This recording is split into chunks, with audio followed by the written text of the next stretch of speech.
Fala aí pessoal, sou Jorge Nicola, bem-vindos a mais um vídeo do canal, sempre bom ter vocês por aqui. Só queria pedir para deixarem like, se inscreverem no canal e ativarem todas as notificações, se puderem comentar sobre os assuntos, a gente fica super contente, beleza? Bora contar também que o Whindersson Nunes, comediante, dono de um canal aqui no YouTube, propôs ao Vasco pelas redes sociais a realização de um show em São Januário. Ele só pediu que o Vasco liberasse o estádio, o Vasco concordou. Toda a renda desse show será revertida para assistência das pessoas que passam por enormes dificuldades por conta das chuvas que caem no Rio Grande do Sul. A situação é alarmante. Se você puder fazer a sua parte e ajudar, faça com carinho. Bora falar agora sobre a 777. Quando a gente acha que a dona da SAF do Vasco não pode se meter em mais confusão, sempre aparece uma novidade.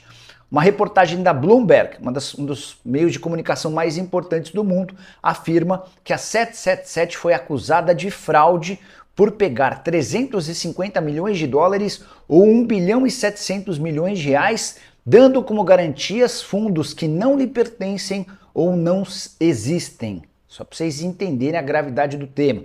Além de Hall, a empresa inglesa responsável por disponibilizar esse empréstimo de 1 bilhão e 700 milhões de reais já acionou a 777 na justiça americana pedindo a devolução desse dinheiro de forma imediata. Só para lembrar para o torcedor vascaíno, a 777 precisa aportar até 30 de setembro desse ano 270 milhões de reais para não perder a SAF do Vasco. Só para completar, a mesma 777 que recentemente foi rejeitada pela Premier League, a compra com o Everton foi desfeita. Empresa que também está tentando vender um dos seus clubes lá na Bélgica, situação catastrófica. Para completar, quero contar que o Atlético Paranaense notificou o Vasco pelo atraso no pagamento do empréstimo do Hugo Moura, com um detalhe importante. Agora o Vasco já tem a obrigação de comprá-lo, porque estava previsto no empréstimo que se ele fosse relacionado para 4 partidas, o Vasco teria essa obrigação de compra 2 milhões de euros, o valor final da operação. E aí a saideira sobre a 777, empresa que ainda deve para, por exemplo, Alexandre Matos, recentemente demitido. Ramon Dias vai virar um processo na justiça e pode custar ao Vasco e a 777 cerca de 30 milhões de reais. Quero falar agora sobre... Pois é, vamos trazer já de cara o técnico do Vasco da Gama, o Rafael Paiva, após a derrota 2-1 para a equipe do Atlético Paranaense. O jogo não foi aqui no Engenhão não, o jogo foi lá na Arena da Baixada e o Vasco mesmo com a derrota segue na zona de rebaixamento, mas não foi ultrapassado, é o 17º colocado com 3 pontos. Boa noite, Rafael. Boa noite. A ideia era a gente tentar equilibrar mais a nossa equipe, né? Fizemos um grande jogo contra o Fortaleza. A ideia era tentar trancar os corredores, ter uma área mais preenchida, mas a gente precisava equilibrar um pouquinho nosso jogo, né? A nossa posse de bola, a nossa fase ofensiva. A ideia foi tentar jogar no 4-3-3 para tentar ter um controle maior do jogo. É uma formação que os atletas estão acostumados a jogar e realmente a ideia era tentar equilibrar mais, defender bem, mas também ter uma boa posse e buscar os ataques. Boa noite, Rafael. Gabriel Herber, Rádio Cidade. Queria entender de você o que mudou a expulsão do Moura tão cedo, né? 15 minutos do primeiro tempo, uma bola errada, uma expulsão forçada, que teve que fazer, senão tomaria o gol. O que mudou no planejamento da semana inteira? Boa noite. Muda muita coisa, né? É muito difícil você prever que isso vai acontecer. São circunstâncias do jogo. Aqui, qualquer adversário, acredito que sofra muito no início do jogo pela velocidade da bola, pela velocidade do kick da bola, né? Então acho que foi isso que aconteceu também. Ele se perdeu um pouquinho no tempo da bola, a hora que ela quicou. E estrategicamente você tem que entender o jogo, né? Rápido, com um jogador a menos, entender. A gente teve que entender ali onde o Atlético Paranaense iria tentar buscar a vantagem numérica, né? Mas é um time muito inteligente, movimentou bastante, então gerou tanto espaço pelo lado do campo, os cruzamentos, quanto as bolas por dentro, de meio espaço, e a gente teve que perceber o jogo para tentar se equilibrar melhor. Acho que a gente sofreu mais 10, 15, 20 minutos talvez após a expulsão, mas depois a gente conseguiu perceber o jogo e se equilibrou melhor para defender, principalmente no segundo tempo. Boa noite, Paiva, Matheus Santana da Jovem Pan News. Eu queria falar um pouco sobre a postura do Vasco hoje, porque no segundo tempo, com o jogador a menos, o Vasco foi agressivo. O Vasco marcou alto em alguns momentos o Atlético, e no primeiro tempo, enquanto estava 11 contra 11, a gente não viu essa postura no mesmo time do Vasco, né? No primeiro tempo, o Atlético teve várias oportunidades, praticamente só o Atlético jogou, o Vasco não teve nenhuma chance de chute nem nada. No segundo tempo as coisas se inverteram com um jogador a menos, e chamou a atenção. Queria saber de você essa questão da postura do time. É isso, a gente sofre sempre muito no início do jogo aqui, né? Então a gente colocou ali 10, 15 minutos, vamos sofrer sem tomar o gol para a gente tentar entrar no jogo, e foi exatamente o tempo que a gente ficou, a gente sofreu, mas perdeu um jogador, né? A gente sofreu dobrado, né, praticamente, até se reajustar no jogo. Então a gente teve que correr um pouco mais para defender, para entender os mecanismos de ataque do Atlético. Então isso demorou um pouco mais, a gente não conseguiu reter a bola. Acho que no intervalo a gente conseguiu ajustar bem, porque a gente entendeu a forma que eles estavam tentando buscar o gol. E a gente tem qualidade para jogar, é um time que tem qualidade, é um time que gosta da bola, e a gente conseguiu jogar no segundo tempo, colocar a bola no chão. Poderíamos ter terminado melhor as jogadas, mas eu acho que a gente conseguiu ficar mais com a bola. Eu acho que é isso que a gente tem que tentar levar para o próximo jogo, né? Se tem alguma coisa boa numa derrota como essa, é o quanto a gente soube sofrer sem tomar o segundo gol, e ter a posse, saber que a gente tem qualidade para jogar, para tentar buscar o gol, e é isso que a gente vai tentar levar para o próximo jogo. Boa noite, Rafael. Queria saber primeiro como foi a reação do grupo com o Hugo Moura no intervalo. A gente percebe que desde a saída do Ramon Dias, assim, os jogadores têm tentado se unir bastante, né? Você tem falado muito sobre a importância das conversas, pela falta de tempo de treinamento. As conversas têm sido muito importantes, os líderes do elenco têm sido muito importantes. Então, como foi essa recepção ao Hugo Moura no vestiário e também depois do jogo? E eu queria saber sobre o João Vitor e o Adson. Muitos torcedores acreditam que eles têm potencial para serem titulares do Vasco. É uma questão física, eles não serem titulares, porque eles vêm sendo muito pouco utilizados desde o início do Brasileiro. Obrigado. Não, acho que o que aconteceu com o Hugo poderia ter acontecido com qualquer jogador. Eu acho que a união parte muito disso, né? Da gente entender que em alguns momentos a gente vai errar, o jogador vai errar. Independente do que aconteça, a gente está unido. Acho que isso é o mais importante, foi o que o grupo passou. Então o erro do Hugo foi um erro do Vasco, foi um erro de todos nós, e é bola para frente. A gente tinha que se organizar para continuar o jogo e não ficar remoendo quem errou. E o grupo é maduro bastante para lidar bem com essa situação, né?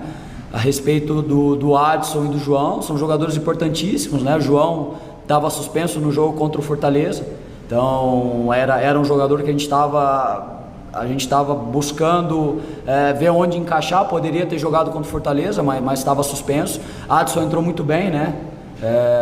Contra o Fortaleza, entrou muito bem de novo. Eu acho que isso é bom para nós, porque aumenta mais o número de jogadores que podem nos ajudar, podem resolver o problema do jogo, e não só o João, o Adson, vários outros jogadores estão entrando muito bem, e o Vasco está dando a resposta. Agora a gente precisa buscar as vitórias aí.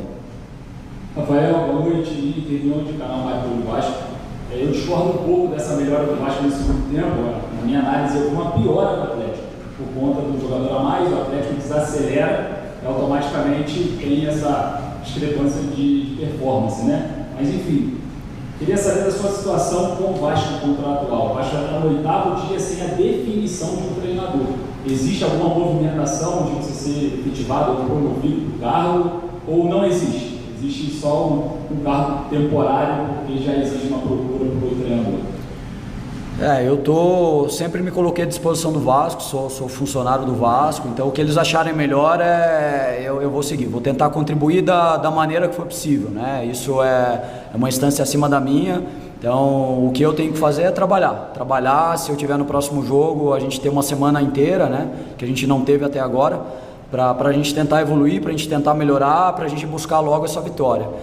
Se vier um outro treinador, eu me coloco à disposição da mesma forma, e a gente precisa contribuir para o Vasco voltar às vitórias, voltar a pontuar e sair dessa zona incômoda aí. Boa noite, Rafael, aqui atrás também, Sidão Maia, Eleitoral News. Sempre jogar aqui é muito difícil, não só para o Vasco, né? Todas as equipes que vêm aqui têm muita dificuldade. Com base nessa evolução que você citou do segundo tempo, quais são os pontos mais positivos que você vê da equipe visando essa semana de trabalho, e quais são aqueles pontos negativos que são necessários de uma correção para conseguir essa vitória contra o Vitória? Obrigado. Acho que a gente vinha de, se eu não estou enganado, de 7 jogos que a gente estava tomando gol. Acho que contra o Fortaleza a gente já conseguiu passar um jogo sem tomar gol. E aqui, apesar da gente ficar com a menos desde os 14, 15 minutos do primeiro tempo, a gente se defendeu bem. Eu acho que esse é um ponto positivo. Falando o tempo todo que a gente precisa buscar o equilíbrio, agora é tentar jogar um pouco mais com a bola, tentar ter um caminho do gol mais marcado, né? A gente terminar melhor as jogadas, para a gente machucar mais o adversário. Eu acho que a gente conseguiu ter essa posse de bola no segundo tempo, né? E a gente tem capacidade para fazer, e é isso que a gente tem que tentar insistir. Continuar sendo firme defensivamente, agressivo, proteger bem o gol, com um pouco de equilíbrio para construir um pouco melhor, refino para tentar terminar um pouco melhor as jogadas e buscar a vitória. Vai passar muito por cima desses comportamentos. A última. Rafael, boa noite, aqui é Delegado do canal do Atlético de Bautinho. São 5 jogos, uma vitória, 4 derrotas. Como que trabalha o psicológico desses jogadores? Sabe que São Januário é um local que é a casa do Vasco, que é onde a gente apoia o Vasco, só que é aquilo. Quando as coisas não acontecem, isso acaba tornando o contrário. Como é que trabalha a cabeça desses jogadores? Porque já é um dos piores inícios do Vasco dentro do Campeonato Brasileiro. Só tem uma vitória em 5 jogos. Como trabalha o psicológico dos jogadores? Obrigado. Realmente é um momento difícil, né? Mas é um grupo experiente. Acho que é um grupo experiente, eles têm total consciência de tudo que está acontecendo. É um grupo que trabalha muito, então não falta trabalho. Eles trabalham em alta intensidade, em alto nível, buscam o tempo todo. O Campeonato Brasileiro é um campeonato muito competitivo, né? Muito difícil de se jogar. Eu acho que o jogo contra o Criciúma foi um jogo que saiu um pouco da mão, da normalidade, né? Mas eu acredito que a gente tinha feito um bom jogo contra o Red Bull, o Vasco fez um bom jogo contra o Fluminense, né?